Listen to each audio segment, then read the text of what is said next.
সৰ্প বিশেষজ্ঞ সৌৰভ বৰকটকীৰ তত্বাৱধানত 2024 বৰ্ষৰ 1 জানুৱাৰীৰ পৰা ৰাজ্যৰ অন্যতম পৰিৱেশ সংৰক্ষণমূলক স্বেচ্ছাসেৱী সংস্থা সেউজ ছ'চাইটিৰ এডল ক্ষেত্ৰ অধ্যয়নৰ দলে শোণিতপুৰ জিলাত সৰ্পদংশনৰ লগত জড়িত ন গৱেষণামূলক তথ্য আহৰণ কৰিবলৈ সক্ষম হৈছে। দলটোৰ তত্ত্বাৱধায়ক তথা অসম চৰকাৰৰ বঁটাপ্ৰাপ্ত প্ৰাক্তন অবৈতনিক বন্যপ্ৰাণী ৱাৰ্ডেন সৌৰভ বৰকটকীয়ে চলিত বৰ্ষৰ জানুৱাৰীৰ পৰা আৰম্ভ হোৱা ছমহীয়া তথ্যমূলক ক্ষেত্ৰ অধ্যয়ন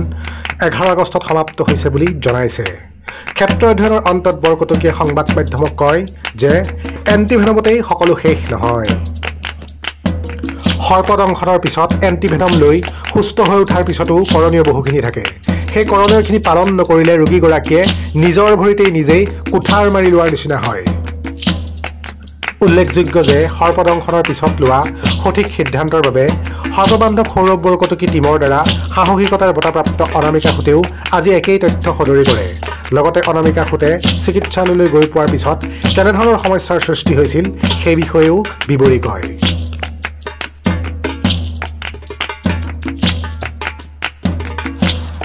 তেজপুৰৰ তেলেৰিয়াৰ নিবাসী অনামিকা সুতৰ পিতৃ ৰিদুল কুমাৰ সুত আৰু মাতৃ জুৰি শৰ্মা সুতে সংবাদ মাধ্যমক জনোৱা মতে এণ্টিভেনম থকা চিকিৎসালয়তো কেতিয়াবা সমস্যাৰ সন্মুখীন হয়। আপোনালোকে সন্মুখীন হৈছিলে, এই বিষয়ে কি ক'ব? সমস্যাটো আমি যিখিনি পাইছোঁ তেনেধৰণৰ যদি আমি অলপ টকা পইচা নাথাকে হস্পিটেলখনত আৰু মিছন ভাল বুলি আমি শুনা পাই ভাল বুলি সাপে কামোৱাৰ কাৰণে মিছনখন ভাল বুলি গম পাই আমি ততাতৈয়াকৈ মিছন হস্পিটেলত লৈ গ'লোঁ আৰু তেওঁলোকক নিয়াৰ পিছতে তেওঁলোকে কিবা এই টিকেট কৰিব লাগে, তেনেধৰণৰ আমাৰ নাম ভৰ্তি কৰিব লাগে, এইবিলাক কৰিয়ে তেওঁলোকে মানে অলপ লেট কৰি পেলায়। গতিকে যিমান পাৰে টকা পইচা থকা মানুহবিলাকেহে এইবিলাকৰ অলপ সুবিধাটো সোনকালে হয়, টকা পইচা নথকা মানুহৰ কাৰণে অলপ বিপদত পৰিবলগীয়া হয়। গতিকে যিমান পাৰে যদি চিয়ৰটো হৈ যায় যে ফেটি সাপে কামুৰিছে বুলি তেতিয়া তাৎক্ষণিক কৰাটো আমি ভাল বুলি ভাবোঁ। আৰু এজন সাধাৰণ মানুহ যেতিয়া মানে ট্ৰিটমেণ্টৰ কাৰণে যায়, যিহেতু আপোনালোকে এটা অভিজ্ঞতা লৈ আহিছে হস্পিটেলৰ ক্ষেত্ৰত, আপোনালোকৰ যিহেতু সেই সময়ত প্ৰয়োজনীয়খিনি যোগাৰ পাতিখিনি আছিল, কোনোবা দুখীয়া ব্যক্তি এজনৰ সেইটো নাথাকিবও পাৰে। এই ক্ষেত্ৰত হস্পিটেল কৰ্তৃপক্ষ বা ৰাইজলৈ কিবা জনাব বিচাৰিব নেকি? ৰাইজলৈ এইটোৱে কম, সৰ্পদংশন কৰিলে তৎক্ষণাত নিশ্চয় লৈ আহিবলৈ যিখন হস্পিটেলত যিসকলত যোন হস্পিটেলত এই ট্ৰিটমেণ্টটো আছে সেইসকল আহি পেলাই লৈ আহিব লাগে, আনি পেলাই সেই ডক্টৰৰ লগত পৰামৰ্শ সোনকালে যিমান পাৰে চিকিৎসাটো কৰিব লাগে। আৰু টকা পইচাৰ ক্ষেত্ৰতো টকা নাহে, দুখীয়া মানুহ হ'লে অলপ প্ৰব্লেম হয়, টকা পইচাৰ কথাটো আহে আৰু টকা পইচাটো দিয়ে তেওঁলোকে মানে নকৰাকৈ চিকিৎসাখিনি কৰিব নিবিচাৰে আগতীয়াকৈ, টকা পইচাটো দিহে কৰে। গতিকে টকা পইচালৈ বাদ নাচায় আগতে চিকিৎসা কৰাটো আমি ভাল বুলি ভাবোঁ। আৰু যি এণ্টিভেনম দিয়ে, এণ্টিভেনমটো দিলেই অকল শেষ নহয় আৰু বহুতখিনি পিছৰ পৰ্যায়খিনি বহুতখিনি থাকি যায়, আপোনাৰ বহুতখিনি চিকিৎসা পিছত কৰিবলগীয়া হয় আৰু মানুহজনৰ বহুত অসুস্থতাৰ অনুভৱ কৰে। বহুতখিনি সাপে কামোৰা জেগাৰ পৰা হওক, মানুহজনৰ শাৰীৰিক হওক মানসিক হওক, বহুতখিনি অলপ প্ৰেছাৰ পৰে। গতিকে সেইখিনি ক্ষেত্ৰত অলপ হেৰি হ'লে ৰাইজে সতৰ্ক হ'লে ভাল হয়। আৰু ধন্যবাদ। সেউজ ছ'চাইটিৰ ক্ষেত্ৰ অধ্যয়নত অনামিকা সুতে জনোৱা মতে মই 20টাকৈ এণ্টিভেনম লোৱাৰ পিছতো কিছুমান নিজৰ ভুলৰ বাবেই বিপদত পৰিছিলোঁ। সেই ভুলসমূহৰ বিষয়ে ক'বলৈ গ'লে ডাক্তৰে দিয়া ডায়েট লিষ্ট মই অনুসৰণ কৰিবলৈ ব্যৰ্থ হৈছিলোঁ। ফলত মোৰ ঘাঁ শুকোৱাৰ পিছতো কিছুমান অসুবিধাৰ সন্মুখীন হৈছিলোঁ। মোৰ শৰীৰত পৰ্যাপ্ত পৰিমাণৰ প্ৰটিনৰ মাত্ৰা কমিবলৈ ধৰিছিলে। অধিক সময় পঢ়া লিখা বা অধ্যয়ন কৰিবলৈ মই নোৱাৰা হৈ পৰিছিলোঁ। স্মৃতিশক্তি কমি যোৱা যেন মোৰ অনুভৱ হৈছিল। কিন্তু পিছলৈ সেই ভুলখিনি সঠিক সময়তে মই শুধৰণি কৰিছিলোঁ আৰু এতিয়া চিকিৎসকৰ সম্পূৰ্ণ পৰামৰ্শৰে আগবাঢ়িছোঁ। আফটাৰ ট্ৰিটমেণ্ট বুলি ক'বলৈ গ'লে যেতিয়া খোৱা বোৱাটো, বিশেষকৈ খোৱা বোৱাটো আপুনি এখন ডায়েট লিষ্ট দিয়ে তেওঁলোকে ডায়েট লিষ্ট দিয়াৰ উপৰিও মানে আপোনাৰ কি হয় খোৱা বোৱাটোত মেইনলি ধ্যান দিব লাগে এতিয়া আফটাৰ ট্ৰিটমেণ্টত আমাক বিশেষকৈ আমাৰ যিটো কটাৰ পিছত যিটো প্ৰটিন যায় বুলি কয় প্ৰটিনৰ কাৰণে বহুত বেছি প্ৰটিন খাব লাগে তাৰ কাৰণে যথেষ্ট পৰিমাণে ডিম খাব লাগে মই এটা কথা ক'ম মানুহে এটা আমাৰ অসমীয়া সমাজত বা চবৰ এটা ভ্ৰান্ত ধাৰণা আছে কি যে ডিমটো বগা পৰি যাব কাটিলে কৰিলেতো খাব নালাগে মই প্ৰথম দিনাখন ময়ো খোৱা নাছিলোঁ কিন্তু আপোনাৰ চাইণ্টিফিকেলি সেইটো হৈছে এটা প্ৰটিন গতিকে ডিমটো মোক যিমান পাৰোঁ সিমান খাবলৈ দিছিলে ডেইলি প্ৰায় 10-12টামানকৈ পাৰিলে ডিম খাবা বুলি কৈছিলে তাৰ লগতে গোটা মগু জাতীয় যিখিনি প্ৰটিন থাকে আমি নৰ্মেলি জানো সেইখিনি খোৱা বোৱা কৰিব দিছিলে আজি মোৰ এটা সমস্যাত ভুগিছোঁ কাৰণ মানে মোৰ ভুল বুলি ক'লেও ভুলেই কৰিছোঁ বাৰু আচলতে মই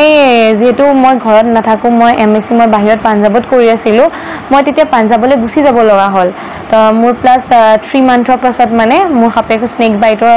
3 মান্থৰ পিছত গুচি যাব লগা হ'ল গুচি যোৱাৰ কাৰণে তাত মোৰ যিখন ইনষ্টিটিউশ্যন আছিলে ইউনিভাৰ্চিটি সেইখন হৈছে ভেজিটেৰিয়ান গতিকে তাত কোনো ধৰণৰ মানে নন ভেজিটেৰিয়ান বস্তু এলাউ নকৰে তাৰ কাৰণে মই মানে যিহেতু মোৰ এনিমেল প্ৰটিন ডায়েট এটা ঘৰত ইমান বছৰে চলি আছিলে তৎক্ষণাৎ মানে মই তাত প্ৰটিনৰ মানে প্লান্ট প্ৰটিনত মানে মই এডজাষ্ট হ'বলৈ টান পাইছিলোঁ উল্লেখ্য যে উদ্ভিদ বিজ্ঞানৰ ছাত্ৰী অনামিকা হুতে 2023 চনৰ 9 জুনত সৰ্পদংশনৰ পিছত চিকিৎসাৰ কেইমাহমানৰ পিছত উচ্চ শিক্ষা সমাপন কৰিবলৈ পাঞ্জাৱলৈ গৈছিল পাঞ্জাৱত অধ্যয়নত ব্যস্ত থাকোঁতে অনামিকাই ঘৰৰ দৰে চিকিৎসকে দিয়া ডায়েট লিষ্ট অনুসৰণ কৰাত ভালেখিনি অসুবিধাৰ সন্মুখীন হৈছিল সেই অসুবিধাৰ ফলত অনামিকাৰ শাৰীৰিক অৱস্থাৰ ভালেখিনি অৱনতি ঘটিছিল সেয়েহে তেওঁ পুনৰ ঘৰলৈ ঘূৰি আহি ঘৰৰ পৰাই নিজক সুস্থ কৰি তুলিছিল অনামিকাই সজাগতাৰ বাৰ্তাৰে এই বুলিও জনায় যে এণ্টিভেনমলৈ সুস্থ হৈ উঠাৰ পিছত সুখাদ্য গ্ৰহণ নকৰিলে ডাক্তৰৰ পৰামৰ্শমতে আগ নাবাঢ়িলে আপুনি চিকিৎসা লোৱা নোলোৱা একেই কথা হয়গৈ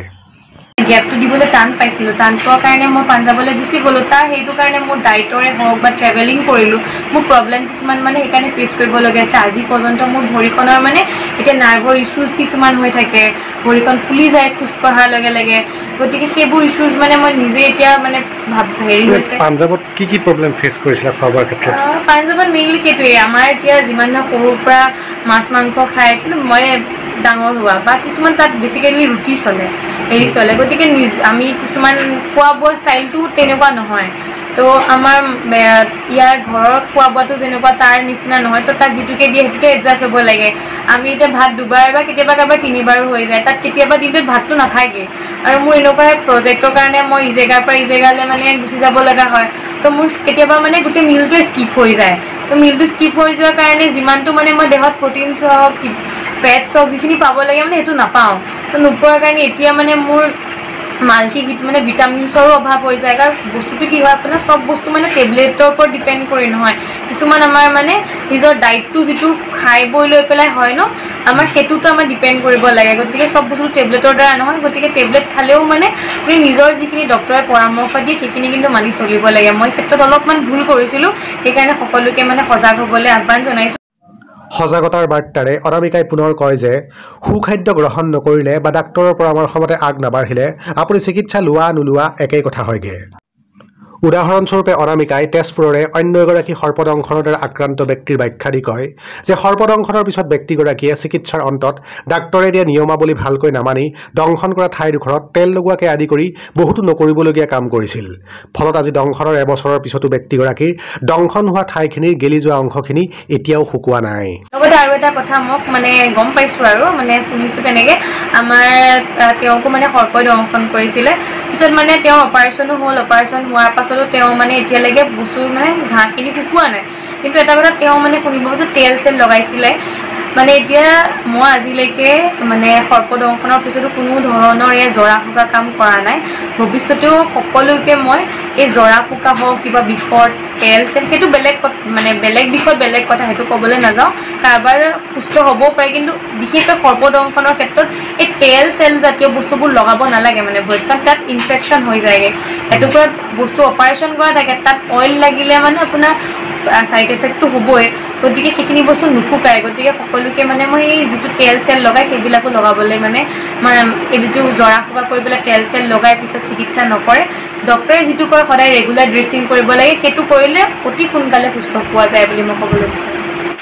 সৰ্পদংশনৰ পিছত লোৱা সঠিক সিদ্ধান্তৰ বাবে অনামিকা হুটক উত্তৰ পূৰ্বাঞ্চলৰ সৰ্ববৃহৎ সৰ্প উদ্ধাৰকাৰী দল হিচাপে পৰিচিত সৰ্পবান্ধৱ সৌৰভ বৰকটকী টীমে সাহসিকতাৰ বঁটা প্ৰদান কৰিছিল। এই বিষয়ে অনামিকা হুটে নিজ অনুভৱ ব্যক্ত কৰি আজি কয়,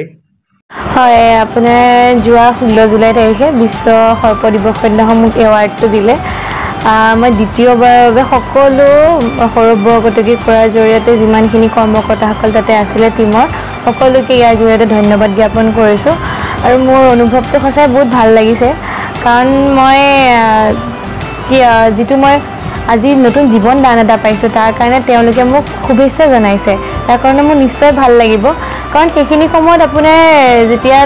মোৰ সাহসিকতাৰ কাৰণে তেওঁলোকে সম্বৰ্ধনা জনাইছোঁ বুলি কৈছে। সাহসিকতা ক'বলৈ বুলি ক'লে সাহসিকতা বুলি নহয়, সাহসটো এটা নিজৰ সাহস এটাটো থাকিবই লাগিব, কিন্তু লগতে মোৰ পৰিয়ালবৰ্গ সৌৰভ খুৰাই যিখিনি সাহস দিলে ন, সেই সাহসখিনিৰ কাৰণে মই আজি সুস্থ হৈ উঠিছোঁ। মই মোৰ ছোৱালীৰ সময়ত সদায়তো ৰাতিপুৱা 9টা বজাত লৈ যাওঁৱেই, মিছনলৈ লৈ গৈছিলোঁ।